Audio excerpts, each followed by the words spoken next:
Oh, hi everyone.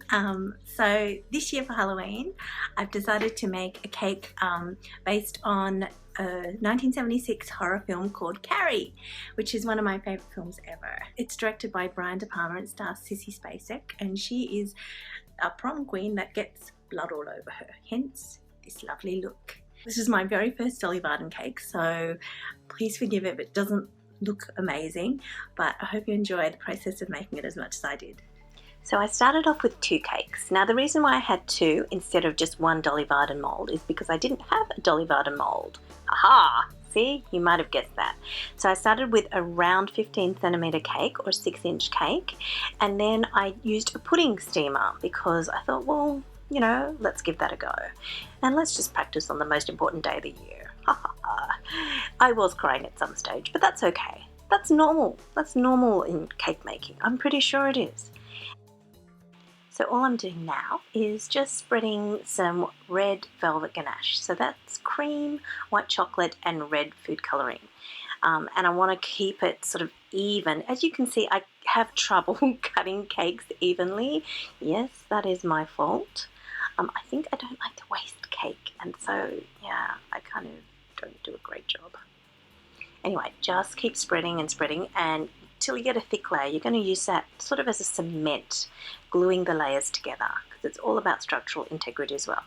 What we've got there is the pudding layer. Now I've cut that in half, and as you can see, it's not that even, but as long as you put the top half on that and on the right spot, then it should be fine. As you can see, that worked out fine. Thank God, because I was not going to bake that again, honestly.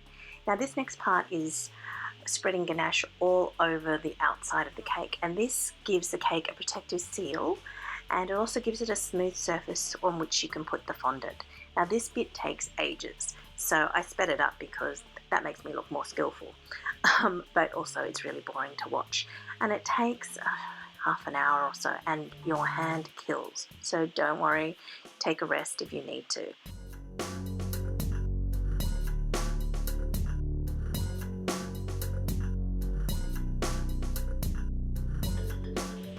Now the next step is using the angled spatula. Make sure it's clean and take a glass of lukewarm water, and you're just going to press and smooth the surface of the ganache, which is now cold because it's been in the fridge.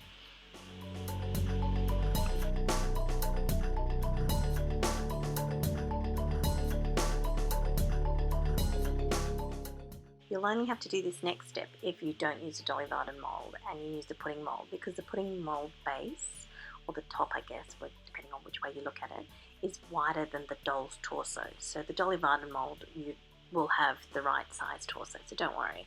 This is just because I used a pudding mould, but I thought I'd show you anyway in case you have a pudding mould and you wanted to do it too. So repeat the same thing with the ganache and make sure that it's smooth.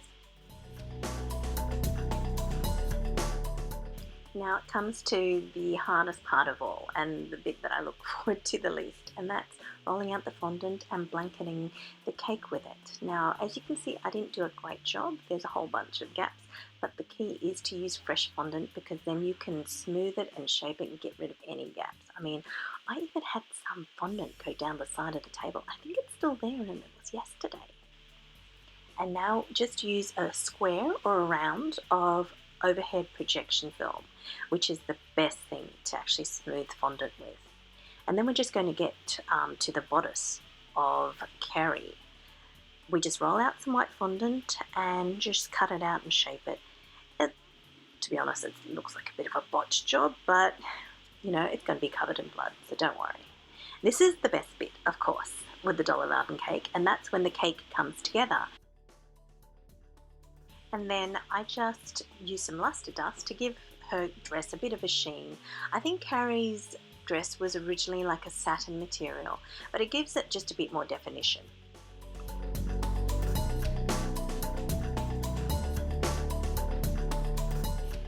Then take your red sparkle gel and go nuts on the blood drips. Like, you cannot have too much blood. You actually need about 2 tubes worth for this doll as well. I found that I ran out really quickly. I just combed her hair to kind of give that wet blood look. It's a weird sort of look to it, to kind of want to achieve, isn't it?